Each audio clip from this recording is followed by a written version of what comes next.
साथ हैं वैदिक संस्कृति के अध्येता डॉक्टर अरुण कुमार जायसवाल जी। नमस्कार। नमस्कार। श्रीमद् भगवद गीता के 17वें अध्याय का 22वां श्लोक। आदेश काले यद्दानं पात्रेभ्यश्च दीयते असत्कृतं वज्ञातं तत्तामसमुदाहृतम्। जो दान बिना सत्कार के अथवा तिरस्कार पूर्वक अयोग्य देश काल में और कुपात्र के प्रति दिया जाता है वह दान तामस कहा गया है। हमारी जिज्ञासा है कि किस प्रकार का दान सही प्रकार का दान है। साथ ही हमें यह भी बताएं कि दान में हम क्या दे सकते हैं। हमारा भी एक प्रश्न है, ऋण का अर्थ क्या है? वह दान जो अनुचित स्थान या समय पर दिया जाता है, अपात्रों को दिया जाता है, बिना सम्मान और तिरस्कार पूर्वक दिया जाता है, उसे तामसिक बताया गया है। यानी राजसिक दृष्टिकोण और ज़्यादा विकृत हो गया और वह तामसिक बन गया। दरअसल दान एक अत्यंत उदार मन के साथ दिया जाना चाहिए, खुले हाथ से, संकुचित हाथों से नहीं। तैत्तिरीय उपनिषद के अंतर्गत दान के कुछ सुंदर विचार हैं। अंशदान के संबंध में कहा गया है, श्रद्धया देयम, जो कुछ भी आप दान देते हैं उसे श्रद्धा के साथ दीजिए। अश्रद्धया अदेयम, श्रद्धा के बिना मत दीजिए। उस प्रकार का दान मत कीजिए क्योंकि उनका मूल्य गिर जाता है। श्रिया देयम, प्रचुरता के भाव से दीजिए, यानी दान दो तो बहुत दो। भिया देयम, भयपूर्वक दीजिए, यानी जिस उद्देश्य के लिए दे रहे हैं वह बहुत बड़ा है और आपका दान बहुत छोटा है। आपका दान कम है, जरूरत ज़्यादा है। ह्रिया देयम, दीनता के भाव से दीजिए। ह्री का अर्थ है दीनता, विनम्रता। कितना बड़ा उद्देश्य है और मेरा दान कितना छोटा है। तो दान देते समय इस प्रकार के विनम्रता का भाव होना चाहिए।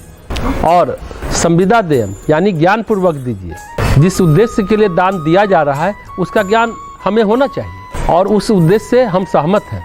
इस प्रकार का वर्णन तैत्तिरीय उपनिषद में दीक्षांत भाषण में प्रारंभ होता है। सत्यम वद, सत्य बोलो। धर्मम चर, सदाचार पूर्ण मार्ग का अनुसरण करो। स्वाध्यायात माम प्रमदा, स्वाध्याय में आलस मत करो, यानी सीखना और सिखाना मत छोड़ो। इस प्रकार यह दीक्षांत भाषण आरंभ होता है और फिर सम्मान पूर्वक दान का विचार आता है। हम अगर किसी को दान दें तो दान लेने वाले व्यक्ति के आत्मसम्मान को आघात नहीं पहुंचना चाहिए, तभी वह दान सही होगा। यदि वह लेने वाले के आत्मसम्मान को ठेस पहुंचाता है तो यह बात बहुत बुरी है। अतः इस प्रकार का दृष्टिकोण होना चाहिए कि यह संसार रहने के लिए श्रेष्ठतर स्थान बने और हम समाज में उच्च दृष्टि प्राप्त कर सकें। और अगर ऐसा नहीं है, हम देने वाले का तिरस्कार, अपमान करते हैं, उसे फेंक देते हैं और अपात्र को भी देते हैं, सही समय पर नहीं देते, उचित नहीं देते, फिर गड़बड़ है। तो बात यह है कि हमें करना है अपनी शक्तियों से समाज का और व्यक्ति का पोषण। जिसको जो आवश्यकता है उसको देना चाहिए। जिसको ज्ञान की आवश्यकता है उसको ज्ञान, जिसको धन की आवश्यकता है उसको धन, जिसको मार्गदर्शन की आवश्यकता है उसको मार्गदर्शन। तो हमको किसको क्या देना है वह हमारे अंदर विवेक होना चाहिए। दान बिना विवेक से नहीं होता, विवेक सहित दान होता है। ये बड़ा महत्वपूर्ण है। कई लोग कहते हैं कि हमने कमाया तो हम अपने ऊपर खर्च करेंगे। उन सभी व्यक्तियों से हम कहना चाहते हैं, क्या नदी अपना पानी पीती है? वृक्ष अपना फल खाता है? सब्जी का पौधा अपना सब्जी खाता है? एक मनुष्य कहता है कि हमने कमाया तो हम अपने ऊपर खर्च करेंगे। असल दान देना प्रकृति के चिर बहाव का हिस्सा है।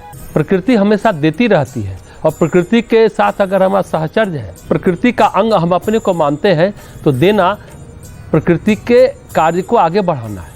नहीं देना अप्राकृतिक कार्य कहलाएगा। इसलिए दान दे करके हम किसी पर एहसान नहीं कर रहे। जो हमने अभी स्वामी विवेकानंद की बात पिछले श्लोक में कही कि उस व्यक्ति को धन्यवाद दीजिए जिसने आपको दान देने का अवसर प्रदान किया। आप दान दे करके कोई एहसान नहीं कर रहे। यह जब भाव आएगा तो यही सात्विक दान कहलाएगा। श्रीमद् भगवद गीता के 17वें अध्याय का 23वां श्लोक। ओम तत्सदिति निर्देशो ब्राह्मणस्त्रिविधः स्मृतः ब्राह्मणास्तेन वेदाश्च यज्ञाश्च विहिताः पुरा। ओम तत् सत, ऐसे यह 3 प्रकार का सच्चिदानंद घन ब्रह्म का नाम कहा है। उसी से सृष्टि के आदिकाल में ब्राह्मण और वेद तथा यज्ञादि रचे गए। हमारी जिज्ञासा है कि सृष्टि के आदिकाल में ब्राह्मण, वेद और यज्ञ आदि कैसे रचे गए। हमें भी बताएं शब्द की महिमा क्या है और तत् शब्द का परिचय क्या है। ओम तत्सत, यह ब्रह्म की त्रिविध पद संज्ञा घोषित की गई। इसके द्वारा ब्राह्मण, वेद तथा आदिकाल के यज्ञ बने हैं। परम सत्ता ब्रह्म का नाम ओम, तत् एवं सत। ब्रह्म की यह त्रिविध संज्ञा ओम, तत् एवं सत सुविख्यात। तत् एक तकनीकी नाम, वह सत्ता जो इस परिवर्तनशील जगत के पीछे, इसका प्रतिनिधित्व तत् शब्द से होता है, क्योंकि यह हमारी आंखों के समक्ष प्रत्यक्ष उपलब्ध नहीं, इसलिए इसे हम तत् कहते हैं। जो हमारी आंखों के समक्ष होता है उसे हम संस्कृत में इदम कहते हैं। यह व्यक्त जगत जिसे हम अपनी अंगुलियों द्वारा व्यक्त करते हैं, क्योंकि यह एक वस्तु है। एक वस्तु जानी जा सकती है, एक वस्तु इंगित की जा सकती है, लेकिन वह सत्ता ऐन्द्रिक प्रणाली द्वारा दृश्य नहीं, यह इदम से परे है, यह तत्व है। अतः हम इसे तत् कहते हैं। अह शब्द का प्रयोग भी होता है। अह शब्द का अर्थ है वही, वह।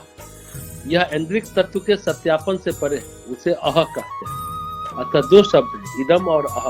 अह को तत् भी कहते हैं। ओम सभी उद्देश्यों के लिए प्रयुक्त होता है। परम सत्ता का सर्वोच्च प्रतीक जो इंद्रिय ग्राह्य जगत है तथा इंद्रिय जगत के परे के जगत के बारे में, दोनों ओम शब्द में समाहित, दोनों व्यक्त और अव्यक्त जगत यानी अभिव्यक्त के अतीत इस ओम शब्द में समाहित है। संपूर्ण मांडूक्य उपनिषद ओम शब्द की व्याख्या में है और चेतन के 3 स्थितियों से जोड़ता है, जागृत, स्वप्न और निद्रा। यह बृहद अरण्यक उपनिषद और अन्य उपनिषदों के द्वारा एक अद्भुत अध्ययन है। वहाँ आपको इस प्रणव की व्याख्या मिलती है, जो कि सर्वोच्च शब्द ओम है। धर्म ग्रंथों का पवित्रतम शब्द है ओम।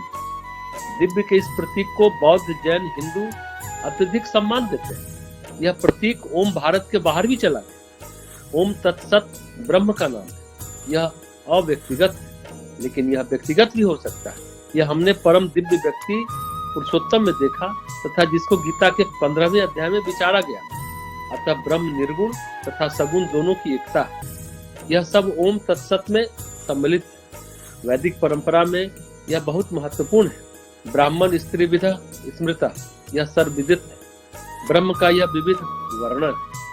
बृहद अरण्यक उपनिषद कहता है, प्राणवय सत्य, जगत ऊर्जाएं सत्य, ब्रह्म आत्मा सत्यस्य सत्य, ब्रह्म सत्य का सत्य, ब्राह्मणस्तेन वेदाश्च यज्ञाश्च विहिता पुरा। उसके द्वारा ब्राह्मण पवित्र धार्मिक व्यक्ति, वेद तथा बहुत पहले यज्ञ बनाए गए, उस सब में आपको ओम तत्सत मिलता है। भगवान इस ओम तत्सत की अगले श्लोक में अलग अलग व्याख्या की है।